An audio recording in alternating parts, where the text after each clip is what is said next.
নবদ্বীপে সুকান্ত মজুমদারের কনভয় হামলা, পাল্টা তৃণমূলের অফিসে ভাঙচুর, বেধড়ক মার কর্মীদের। নবদ্বীপে সুকান্ত মজুমদারের কনভয়ের পেছনে থাকা গাড়িতে হামলার অভিযোগ। এখানেই শেষ নয়, হামলার পাল্টা হামলা হয়েছে বলে অভিযোগ করা হচ্ছে। সব মিলিয়ে নবদ্বীপ বাসস্ট্যান্ডের তুলকালাম কাণ্ড। অভিযোগ করা হচ্ছে প্রথমে হামলা চালিয়েছে তৃণমূল, পাল্টা আইএনটিটিইউসির অফিসে হামলা করা হয়েছে বলে অভিযোগ। জানা যাচ্ছে তৃণমূলের বিরুদ্ধে জেলা বিজেপি সভাপতির গাড়িতে হামলার অভিযোগ উঠেছে প্রথমে। এর পাল্টা নাকি আইএনটিটিইউসির অফিসে ঢুকে হামলার চেষ্টা করেছে বিজেপি। তৃণমূল কর্মীদের পাল্টা হামলায় রক্তাক্ত প্রাথমিক বিজেপি কর্মী, এমনটাই জানা যাচ্ছে। পরিস্থিতির গুরুত্ব বুঝে কেন্দ্রীয় বাহিনীর নিরাপত্তা এলাকা ছাড়লেন সুকান্ত মজুমদার। নবদ্বীপের স্বরূপগঞ্জের ক্যাম্প অফিস উদ্বোধন করে ফেরার সময় হামলা হয়েছে বলে জানা যাচ্ছে। এই ঘটনায় সুকান্ত মজুমদার কি বলেছেন দেখুন। আপনারা জানেন যে আজকে আমাদের নবদ্বীপে দুটো মূলত কার্যক্রম ছিল। একটা হচ্ছে আমাদের কোতোয়ালি থানা ঘেরাও, কারণ সেখানে পুলিশ যেভাবে হিন্দুদের উপরে বিসর্জনের দিন, জগদ্ধাত্রী মায়ের বিসর্জনের দিন যেভাবে আক্রমণ করেছে তার প্রতিবাদে মহিলাদের যে অশ্রাব্য গালিগালাজ করেছে থানার আইসি, তার ট্রান্সফারের দাবিতে, তার বিরুদ্ধে শাস্তির দাবিতে আজকে আমাদের আন্দোলন ছিল, থানা ঘেরাও ছিল। এবং তার সাথে সাথে রাস উৎসব চলছে এখন নবদ্বীপে।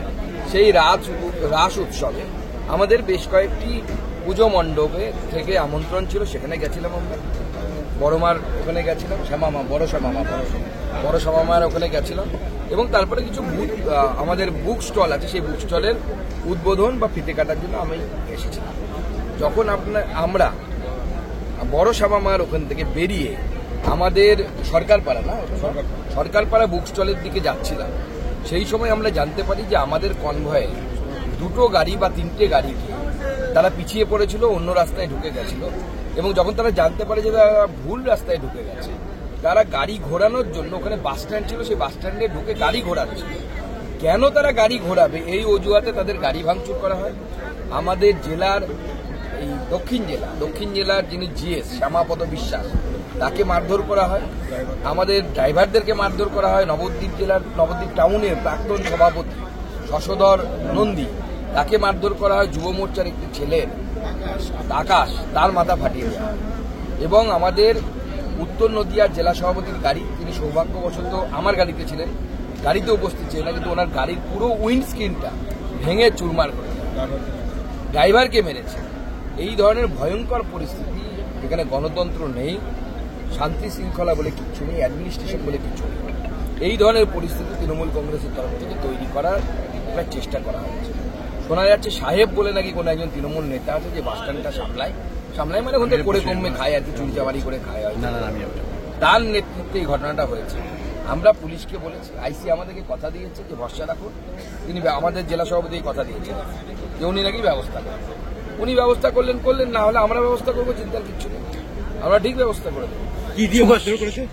লাঠি দিয়ে, ঢিল মেরেছে। এমনকি আমার যে ট্রাফিক মানে যারা আমার কনভয়ের সামনে যারা পাইলট চালাচ্ছিল, তাদের মধ্যে থেকে একজন পুলিশকে মাথায় মেরেছে। সে এসে আমার কাছে অভিযোগ করছে, স্যার আমাকে মারবে। পশ্চিমবঙ্গ পুলিশের যদি এই অবস্থা হয়, এই পুলিশ দিয়ে কি হবে? কিচ্ছু হবে না। পুলিশকে দলদাসে পরিণত করেছে মমতা বন্দ্যোপাধ্যায় এবং তার দল। আমরা উত্তরবঙ্গে দেখেছি খগেন মুর্মু, তারপর আবার এখানে এই ধরনের বিরোধীর উপর আবার আঘাত।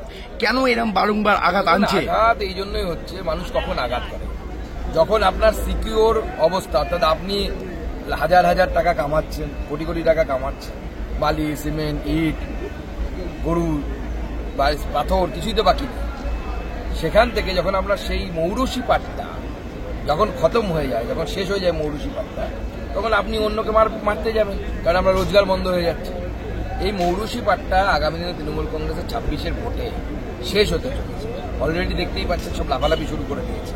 যেরকম রাক্ষসদের প্রাণ ভোমরায় থাকে, সেরকম ভোমরায় হাত পড়লে যেমন রাক্ষস ছটপট করে, আমরা ছোটবেলায় গল্প শুনতাম, সেরকম তৃণমূল কংগ্রেস এখন কেমন যেন ছটপট করছে। সুকান্তদা ঘোষণা করেছিলেন যে বিজেপি কর্মীদের বা নেতৃত্বদের বেঁধে রাখতে বা এরকম মারধর করার ইঙ্গিত দিয়েছিলেন, সেই ঘটনায় কি ঘটল? দেখুন, হতে পারে ওনার যে ইন্ধন, দেখুন এদের 5 পয়সারও সমর্থন। এরা পুলিশের বলে বলিয়ান হয়ে এসব করে।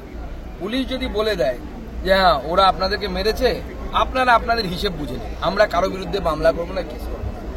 নদিয়া বিজেপির সেই ক্ষমতা আছে যে আমরা হিসেব বুঝে নিতে পারি এবং কড়াই ঘণ্টায় সুদ সহ বুঝে নিতে পারি। আমরা গণতন্ত্রে বিশ্বাস করি, আমরা মারামারির দিকে যাই না, আমরা করিও না ওটা। কিন্তু তার মানে এই নয় যে বারবার এটা চলবে আর আমরা চুপ করে বসে থাকবো। আমরা প্রত্যেকটা হিসেব আমাদের 2 জন হসপিটালাইজড হয়েছে। আমার কাছে যা খবর, শ্যামাপদদা গেছে, তার কানের এইখানে মেরে পুরোটা ফাটিয়ে দিয়েছে, রক্ত বেরোচ্ছে। আমাদের আকাশের মাথা ফাটিয়ে দিয়েছে। প্রত্যেকটা রক্তবিন্দুর হিসাব হবে, কাউকে ছাড়া হবে না। কোনো লিখিত অভিযোগ করেছেন আপনারা? আমাদের থানার তরফ থেকে থানায় গিয়েছে, আমাদের পার্টির কর্মীরা তারা লিখিত অভিযোগ করছে। যাদের যারা আহত তারা তো নিজেরা করতে পারছেন না, সুস্থ হয়ে তারা করবেন, অথবা তাদের হয়ে এখন আমাদের কর্মীরা করছে। পুলিশ যদি ব্যবস্থা নেয় আমরা কর্মসূচি নেব, আবার থানা ঘেরাও করবো। আমরা গণতান্ত্রিক পদ্ধতিতে এলো, চিন্তা নেই।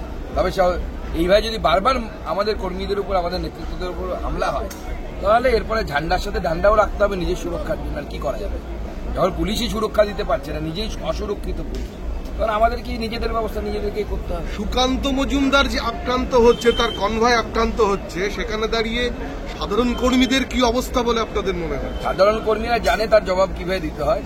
আমাদের কর্মীরা তৈরি আছে।